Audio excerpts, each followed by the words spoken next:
Friends, ఉప్పు గల్లీలు నౌపడ గల్లీ నౌపడ అంటాం. ఎందుకంటే ఇక్కడ ఉప్పు గల్లీలు ఎక్కువ ఉంటాయి కాబట్టి దీన్ని గల్లీ నౌపడ అంటాం. నా వెనక చూడండి, చుట్టూ ఉన్నవి కూడాను మొత్తం ఉప్పు గల్లీలే. ఈ ఉంది కదా, ఈ ఉప్పు వాటర్లో ఫస్ట్ ఈ వాటర్ ఇక్కడ తెస్తారు. తెచ్చి ఇలా ఎండబెడతారు. ఇలా ఎండబెడితే ఈ సాల్ట్ అనేది తయారవుతుంది, చూసారా? ఈ వాటర్ అన్నమాట.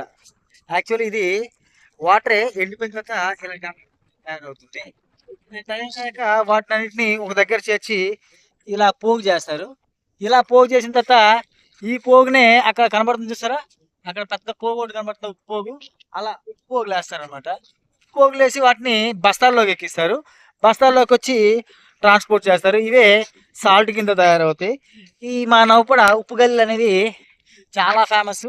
చుట్టూ ఎటు చూసినా సరే ఉప్పు గల్లీలే. సముద్ర నీరుతో ఈ ఆరబెట్టి ఈ ఉప్పు అనేది